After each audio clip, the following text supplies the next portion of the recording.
왔어 브로 기똥찬 똥찬입니다.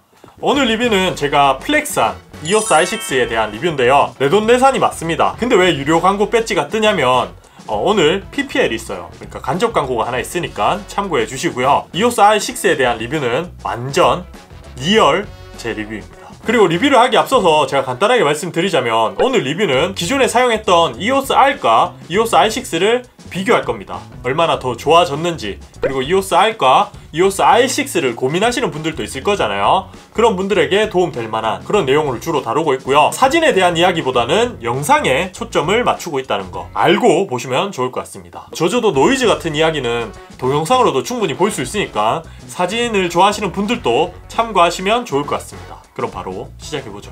까자. 처음부터 봐야 되는 건 저는 바디라고 봅니다. 바디의 편의성이 얼마나 높아졌는지, 그리고 다운그레이드 된 부분도 좀 있잖아요. 스위블 액정이 작아졌다든지 이런 부분이 있기 때문에 그런 부분에 맞춰서 이야기를 해드릴게요. 이번 i6의 가격은 무려 319만 9천원입니다 320만원이죠 이오스 R보다 약 70만원이 더 비싼 바디예요. 그런데 플라스틱이죠. 사실 저는 이게 큰 불만이었어요. 제 영상을 쭉 보신 분들은 아시지만 저는 스틸을 좋아합니다. 플라스틱을 좋아하지 않아요. 물론 플라스틱이라고 해서 사용성이 크게 나빠지거나 방수 방진이 부족하거나 이런 건 아닌 것 같습니다. 근데 이왕이면 이런 걸로 급 나누기를 했어야 하나, 이오스 R5 때문에 얘를 플라스틱으로 만든 게 명백히 보이잖아요. 얘보다 70만원이나 싼 이오스 R도 마그네슘으로 만들어 놓고 가격은 올리고 플라스틱, 이건 좀 아쉬운 것 같습니다. 그럼에도 불구하고 i6의 사용감은 괜찮았습니다. 단단한 그립감, 1년간 쓴 기억이 없는 터치바도 없어지고 조이스틱을 넣어준 것도 마음에 들었고요. 다이얼이 3개란 것도 좋았고요. 근데 한 가지, 요 다이얼 있잖아요. 요 뒤에 새로 생긴 다이얼, 얘가 방향키로 눌리지 않는다는 건 좀 아쉽긴 했습니다. 그리고 또 다른 아쉬운 점은 3.5인치의 스위블 액정이 3인치로 작아졌잖아요. 이것도 은근 신경 쓰입니다. 이렇게 저를 촬영할 때 보면 이오스 R은 조금 더 저를 잘 확인할 수 있습니다. 근데 처음부터 3인치를 쓰시면 크게 불편함은 없을 것 같아요. 저는 3.5인치를 쓰다가 3인치를 쓰니까 좀 아쉬운 것 같습니다. 오케이, 돈 없으면 감수해라 이 말이죠. 그래서 돈을 벌려고 PPL을 준비했습니다. 자이찌의 렌즈 와이프라는 제품인데요, 이거는 제가 기존에 쓰던 제품이에요. 협찬을 받아서 제품도 이렇게 받았거든요. 근데 제가 썼던 걸 인증하기 위해서 얘는 까지 않았습니다. 보시면 택배 포장이 잘 되어 있죠. 카메라는 아무래도 들고 다니다 보면 더러워지는 경우가 많습니다. 물이 튄다든지 아니면 손에 지문이 묻는다든지 이런 경우가 꽤 많은데요, 그럴 때 물티슈나 안경 닦기 같은 걸로 닦는 분들이 있더라고요. 특히 이런 렌즈 부분은 그런 안경 닦기로 닦아주시면 안 됩니다. 여기 있는 미세한 먼지 때문에 흠집이 날 수 있거든요. 그래서 제가 사용하는 건 이 자이찌의 와이프입니다. 여기 써보면 정말 좋습니다.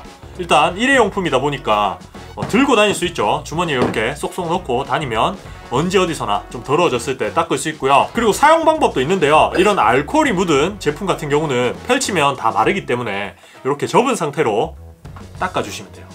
가장 좋은 방법은 이렇게 닦기 전에 뽁뽁이 알죠? 뽁뽁이로 먼지를 다 털어낸 다음에 닦아주시는 게 더 좋아요. 이게 밀봉되어 있기 때문에 내부에 먼지는 없겠지만 카메라에 이물질이 남아있을 수 있기 때문에 뽁뽁이로 좀 불어주시고 얘를 사용해 주시면 됩니다. 그리고 얘가 아까도 말씀드렸지만 알코올이거든요. 물이랑 달리 여기 얼룩이 남지 않는 상태에서 다 휘발됩니다. 정말 깨끗하게 닦입니다. 제가 진짜 쓰면서 만족했던, 보시면 엄청 많이 썼죠? 자이찌의 렌즈 와이프 PPL이었고요. 자, 계속해서 이오스 i6 화질에 대한 이야기 한번 해보죠. i6를 쓰면서 가장 만족스러운 부분은 AF였습니다. 정말 많이 발전했어요. 이오스 R과 비교해도 차이가 많이 납니다. 원래 이오스 R도 AF가 나쁘지 않은 카메라입니다. 근데 i6는 더 좋아졌어요. 지금 화면을 보시면 AF 차이가 나는 게 느껴지죠? 피사체가 사람이 아닌 동물이나 사물을 촬영할 때도 AF 성능이 좋아졌다는 게 확 체감이 되는데요, AF 성능은 프로 레벨의 전문가들보다 정작 우리 같은 아마추어가 더 중요하죠. 특히 저처럼 모든 걸 혼자 처리하시는 분들, 촬영도 혼자 하시고 이런 분들은 AF가 정말 중요합니다. 그래서 평소 AF 성능에 좀 짜증을 느끼시는 분들, 그런 분들은 이오스 i6 사면 게임 끝. 매우 만족하실 겁니다. 그리고 제가 i6를 산 이유는 4K 논크롭이죠. 제가 1년간 사용했던 이오스 R과 비교하면 활용성이 매우 높아졌습니다. 근데 화질은 이오스 R과 거의 동일합니다. 크롭 되는 것만 빼면 그냥 똑같은 수준이라고 보시면 되고요. 5배 확대를 해도 큰 차이가 없다는 게 느껴지시죠?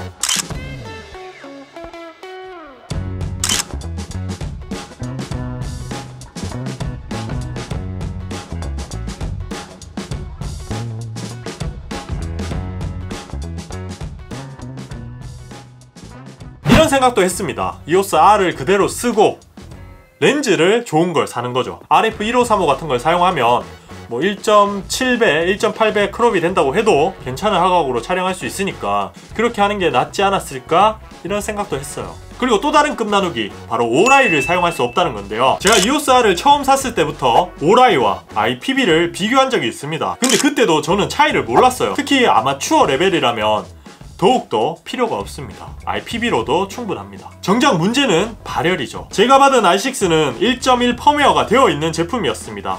뭐 개선되었다고 하는데 실제로 사용해보면 상당히 불편한 수준이었고요. 지금 제가 리뷰를 하다보면 보통 30분 정도 촬영을 하거든요. 좀 길게 찍으면 40분, 50분 갈 때가 있습니다. 근데 R6를 쓰면 30분, 40분 안에 끝내야 돼요. 4K 60프레임으로 촬영을 할 거고요. 지금 실내 온도는 26.9도입니다. 자, 얼마나 오랫동안 촬영할 수 있는지 바로 테스트 해보죠. 자, 27분쯤 되니까 발열 경고등이 떴습니다. 53도까지도 나오네요. 29분 30초 정도에 과열이 되었어요. 지금 시간은 3시 33분입니다. 과연 얼마나 오랫동안 식혀줘야 되는지 한번 보여드릴게요. 한 16분 정도 됐네요. 16분 동안 10분 촬영이 가능하다고 뜹니다. 거의 1시간이 지났죠. 네, 1시간이 지났는데 다 회복되지 못했습니다. 어떤 촬영이든 중간에 끊기면 텐션도 떨어지고 중요한 순간도 놓칠 수 있습니다. 결혼식 촬영을 하신다거나 뭐 중요한 순간이 다시 돌아오지 않는 그런 분들은 이 발열 문제는 분명 큰 단점이라고 생각이 돼요. 그리고 다음은 손떨방. 이것 때문에 사시는 분들 정말 많을 거예요. 그래서 제가 손떨방도 한번 비교를 했습니다. 비교를 한 바디는 역시 EOS R이죠. 바디 내 손떨방은 없고 랜떨방으로 촬영이 된 화면입니다. 걸을 때마다 차이가 조금 나는 게 느껴지실 겁니다. EOS R6가 EOS R보다 확실히 좋은 게 느껴졌고요. 물론 여전히 잔떨림은 조금 남아있습니다. 뭐 짐벌이 없어도 된다 이런 말도 있던데 그 정도는 아니고요. 그냥 조심스럽게 촬영을 하면 짐벌이 없어도 될 만한 수준, 이 정도라고 보시면 돼요. 그리고 손떨방이 있으면 사진을 찍을 때도 셔터 스피드에 장점이 많으니까 무조건 장점이라고 봅니다. 다음은 저조도인데요. 아시는 분들은 아시겠지만 저조도 안경에서는 화소수가 낮은 카메라가 유리합니다. EOS R6는 2010만 화소, EOS R은 3030만 화소죠. 그래서 딱 봐도 EOS R6가 노이즈 억제력이 더 좋다는 게 느껴집니다.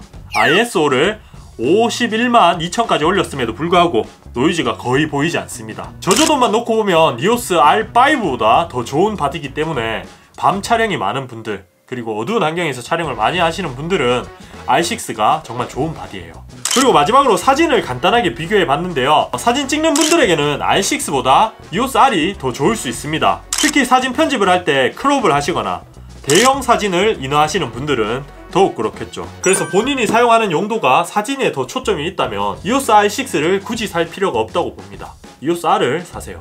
더 저렴하고 사진도 더 잘 나옵니다. 그리고 색감 차이는 둘 다 크게 나지 않아요. R6가 약간 붉은기가 돈다는 거, 그런 부분만 참고해서 선택을 하시면 좋을 것 같아요. 종합해보면 이번 R6는 괜찮은 바디인 건 맞습니다. 쓸데없는 끝나누기만 빼면 저는 전체적으로 만족하는 바디입니다. 특히 영상 특화 바디로 봐도 될 만큼 저조도 성능, AF 성능, 4K 논크롭까지 영상 촬영이 많은 분들에게 괜찮은 바디라고 생각이 되고요. FHD 120프레임으로 촬영이 된다는 것도 EOS R보다 훨씬 좋아진 점이죠. EOS R을 쓰다 보면 슬로우 비디오 촬영할 때 좀 부족한 점을 많이 느꼈거든요. 그래서 구매하실 분들은 아까도 말씀드렸지만 본인이 사진을 많이 찍는지 영상을 많이 찍는지 그걸 확실히 정해서 구매를 하시면 좋을 것 같아요. 그리고 FHD 화질만 촬영을 하시는 분들은 EOS R만 해도 충분합니다. 얘는 약간 오버스펙이에요. 그래서 제가 말씀드린 부분을 충분히 고려해서 선택하시면 좋을 것 같습니다. 그리고 제가 기회가 있으면 소니의 α7S3를 살 예정입니다. 렌즈를 사야 되는 게 정말 부담이긴 하지만